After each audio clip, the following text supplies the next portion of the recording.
Hello everyone, welcome to my channel spoken English online.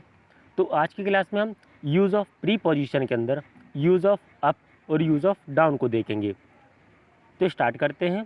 Use of up से point है, up का प्रयोग ऊपर को, ऊंचा, ऊपर या चरम सीमा पर के अर्थ में किया जाता है। एग्जाम्पल के साथ समझें। He got up to ask a question, वह प्रश्न पूछने को उठा। तो इस वाले में अप का यूज़ उठा मतलब ऊपर उठा, इस टाइप से उसका यूज़ किया गया है। नेक्स्ट एग्जांपल देखें। Prices of articles are still going up, लेखों की कीमत अभी भी ऊपर जा रही है। Stop writing, the time is up, समय समाप्त हो गया, लिखना बंद करो। तो यहाँ पर क्या बताया जा रहा है, अप का यूज़ ऊपर के अर्थ में किया, लेखों की कीमत अभी भी ऊपर जा रही, तो ऊपर के अर्थ में हमने अप का यूज़ किया। और नेक्स्ट सेंटेंस में टाइम इज़ अप मतलब समय चरम सीमा पर है, लिखना बंद करो। तो इस प्रकार से अप का यूज़ किया जाता है। नेक्स्ट देखिए एग्जाम्पल। क्लिम्ब अप अ ट्री, पेड़ पर चढ़ो। वॉक अप द स्टेयर्स, सीढ़ियों पर ऊपर चलो। Walk up the road, road पर चलो। तो यहाँ पर अप का यूज़ पर चलो मतलब के ऊपर चलो। इस पर वॉक अप द स्टेयर्स, सीढ़ियों पर ऊपर चलो। Walk up the road, road पर चलो। तो यहाँ पर अप का यूज़ चलने को, जैसे रोड पर तो अपन ऊपर ही चलते हैं, सीढ़ियों पर भी ऊपर चढ़ने की बात कर रहे हैं इसमें, और पेड़ पर भी चढ़ने की बात कर रहे हैं। तो ऊपर जाने के लिए हम या ऊपर के बताने के लिए हम अप का यूज़ करते हैं।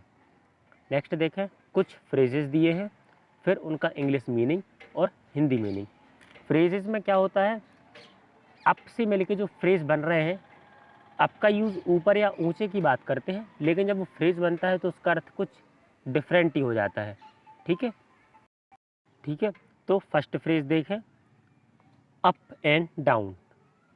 इंग्लिश में इसका मीनिंग होगा टू एंड फ्रो। हिंदी में अगर इसका मीनिंग देखें तो इधर उधर, मतलब कि अप एंड डाउन। लोग सोचते हैं अप एंड डाउन का मतलब ऊपर नीचे हो रहा है, लेकिन यहाँ पर क्या है, टू एंड फ्रो के अर्थ में इधर उधर वाली बात यहाँ पर कर रहे हैं। नेक्स्ट है ups and downs, changes of Fortune, मतलब कि भाग्य का उत्थान पतन। तो अप्स एंड डाउन्स का अर्थ क्या हो गया, भाग्य का उत्थान पतन। तो इस टाइप से फ्रेजेस बन रहे हैं। नेक्स्ट देखें, ऑन द अप, मतलब कि फ्रैंक, ऑनेस्ट, सिंसियर। हिंदी में यदि मीनिंग देखें तो सच्चा या ईमानदार के अर्थ में हम ऑन द अप का यूज़ करते हैं। नेक्स्ट है विथ अप। इंग्लिश में इसका मीनिंग होता है टू राइज। हिंदी में मीनिंग है उठाना या उभारना। तो इस टाइप से आप देख रहे हैं कि अप का यूज़ हम डिफरेंट डिफरेंट वर्ड के साथ यूज़ कर रहे हैं, तो उसका मीनिंग चेंज हो रहा है। मतलब अप का अर्थ जो ऊपर होता है या ऊंचा होता है, उससे कुछ हटके ही उसका नया अर्थ निकल रहा है। नेक्स्ट देखें, यूज़ ऑफ डाउन। अभी हमने यूज़ ऑफ अप को अच्छे से पढ़ा एग्जाम्पल सहित, अब यूज़ ऑफ डाउन को देखते हैं। यूज़ ऑफ डाउन में पॉइंट है, डाउन का प्रयोग नीचे, उतराव या गिरावट के अर्थ में किया जाता है। एग्जाम्पल है जंप डाउन केयरफुली, ध्यान से नीचे छलांग लगाओ। तो डाउन का यूज़ नीचे के अर्थ में हमने यहाँ पर किया। नेक्स्ट है सिट डाउन प्लीज़, कृपया बैठ जाएं, मतलब कि कृपया नीचे बैठ जाएं। तो डाउन का यूज़ हमने उतराव या गिरावट या नीचे के अर्थ में इस टाइप से करते हैं। नेक्स्ट देखें, यहाँ पर भी कुछ फ्रेजेज हैं, उनका इंग्लिश मीनिंग है और फिर हिंदी मीनिंग है। फ्रेजेज डाउन से मिलके बन रहे हैं। ठीक है, डाउन का अर्थ हमने क्या पढ़ा, नीचे या गिरावट के अर्थ में हमने किया, लेकिन यहाँ पर फ्रेज जब देखेंगे तो आपको कुछ डिफरेंट ही दिखेगा। फर्स्ट है बेंट डाउन। इंग्लिश मीनिंग होता है इंक्लाइंड, हिंदी मीनिंग होता है झुका हुआ। मतलब बेंट डाउन का मतलब झुका हुआ। Down to the group, English में बोलेंगे कंप्लीटली, मतलब कि पूर्ण रूप से, है ना। नेक्स्ट देखें, down to the present day, up to this day, इसका इंग्लिश मीनिंग हुआ, और हिंदी में इसका मीनिंग है आज तक। मतलब down to the present day का मतलब आज तक।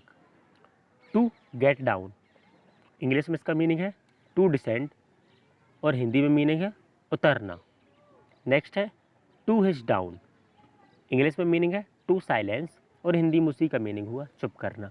तो इस टाइप से आप देख सकते हैं कि जब वो फ्रेज़ के साथ हम डाउन का यूज़ कर रहे हैं या अप का यूज़ कर रहे हैं तो उसका इंग्लिश में भी मीनिंग चेंज हो रहा है और हिंदी में भी मीनिंग चेंज हो रहा है। इसलिए फ्रेज़ पढ़ना बहुत आवश्यक है। तो आगे की क्लासों में हम फ्रेज़ को सिर्फ फ्रेज़ ही फ्रेज़ डिफरेंट डिफरेंट देखेंगे, उनका हिंदी इंग्लिश मीनिंग सब देखेंगे। तो ये थी आज की क्लास। यदि क्लास पसंद आई है, कुछ सीखने को मिला है, तो वीडियो को ज़रूर से लाइक करें। कोई क्वेश्चन हो, कोई सजेशन हो तो कमेंट ज़रूर से करें, और वीडियो को दोस्तों के साथ शेयर करें जिससे दूसरों का भी भला हो, और चैनल को सब्सक्राइब करें जिससे कि आने वाली वीडियो आपको मिलती रहे और जो मैं अपडेट डाल रहा हूँ वो आप तक पहुँचता रहे। तो मिलते हैं नेक्स्ट वीडियो में, बने रहिए चैनल पे। Thank you.